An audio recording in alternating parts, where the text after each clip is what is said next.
Derek Carr plus New Orleans Saints equals NFC South Division champions. Good thing that the Las Vegas Raiders decided that Derek Carr wasn't good enough for Josh McDaniels' offense. The Saints met with Derek Carr, hinting he might consider a trade to benefit the Raiders. However, Carr refused to give up his no-trade clause, so the Raiders released him and the Saints quickly snagged him up. They offered Carr a $150 million deal for 4 years, which is $37.5 million annually. No other player who switched teams this offseason got over $87 million in total, or $24.25 million a year. This was a big amount for someone that the Raiders were okay with letting go for some time now. At 32 years of age, Carr has had a good run, but nothing spectacular. He's performed better than players like Andy Dalton and Jameis Winston. He was the best choice for the Saints this offseason, even if it meant paying him a hefty amount. This highlights how teams can be very, very desperate when they lack a solid quarterback.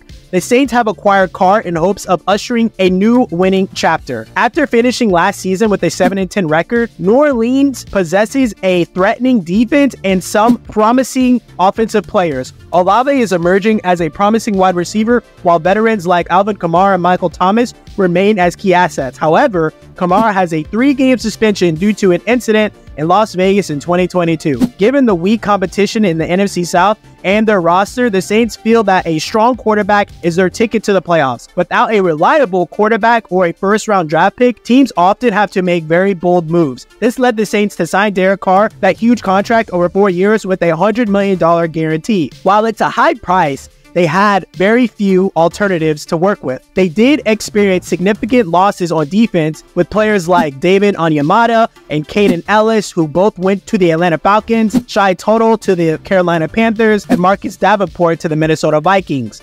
On the offensive front, the Saints acquired running back Jamal Williams and tight end Foster Moreau. While Moreau has potential, his role remains uncertain with the competition in the tight end room. The trade involving Sean Payton was a lifeline for their draft prospects. By trading Payton, New Orleans secured Denver Broncos' first-round pick, which was pick 29, and a 2024 second-rounder, in exchange for a 2024 third-rounder. With the acquired first-round pick, the Saints selected defensive tackle Brian Bresee out of Clemson, who I personally believe has the potential to be a Pro Bowl-style defensive tackle in the NFL. Trying to understand Derek Carr's last season is a little bit puzzling. In 2021, even with a chaotic coaching staff, he managed to throw for 4,804 yards and took the Las Vegas Raiders to the playoffs. One would have expected improvement when he teamed up with a more accomplished offensive-minded coach, Josh McDaniels, the following season. But contrary to expectations, Carr's performance dipped. Having maintained a passer rating of 93.9 for 4 consecutive seasons,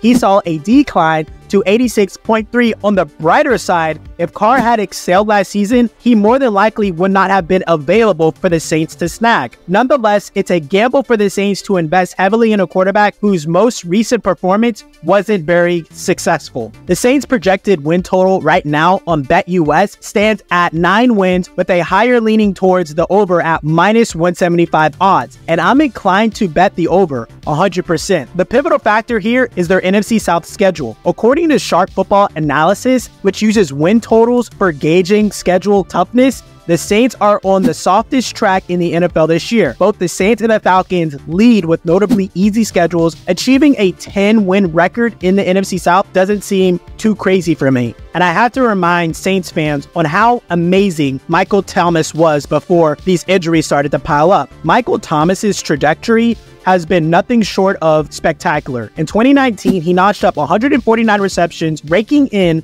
1,725 yards and clinching the NFL Offensive Player of the Year award. After ending 2019 with 4 consecutive NFL seasons under his belt, each boasting a minimum of 92 catches and 1,137 yards, what followed was surprising. Over the next 3 seasons combined, Thomas's number plummeted to 56 catches, 609 yards, and a mere 3 touchdowns. The descent has been catastrophic.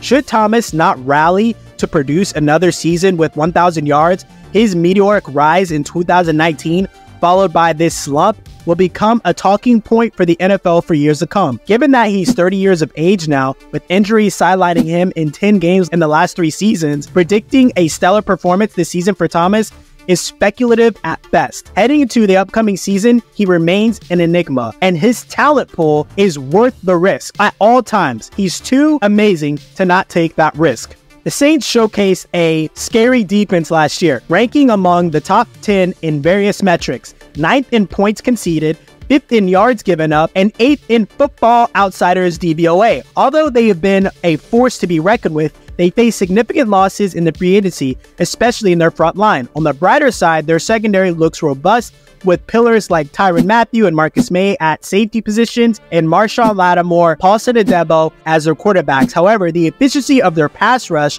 hinges largely on Cameron Jordan's performance. At 34 now, if he continues to be exemplary, or if someone like Peyton Turner, who hasn't lived up to his first-round hype yet, steps up, the Saints defense would remain a tough nut to crack. As for the offense, Derek Carr has proven himself as a competent quarterback in past seasons. If he manages to rank among the top 12 quarterbacks and a few other pieces align, like Michael Thomas staying healthy all year and creating a relentless pass rush, the Saints have the potential to excel all expectations. Given how close they were to excellence last season and possessing what's considered the NFL's easiest schedule this season, it's not crazy to think that Derek Carr's performance over his NFL tenure portrays him as a reliable quarterback. While the Saints emerge as my frontrunners for the NFC South title, I do not want to limit them as just division winners. I believe that with this team and their fan base, they can definitely make a legitimate run in the playoffs and shock a lot of people. It happens every single year. So you have Derek Carr, Alvin Kamara, Michael Thomas, if healthy, and Chris Olave, along with other pieces defensively. This is a legitimate team that needs to be respected at all times. I currently cannot get over the fact that this could be the best roster that the Saints have had since Drew Brees retired. This Saints team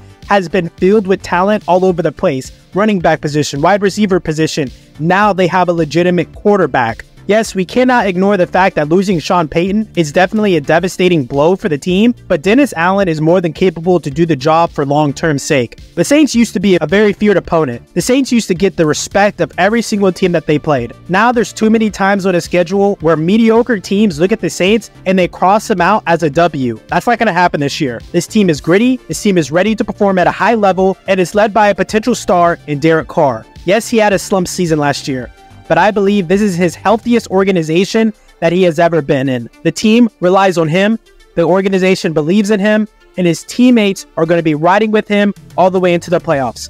Let me know if you agree though, Saints fans. Like, comment, subscribe.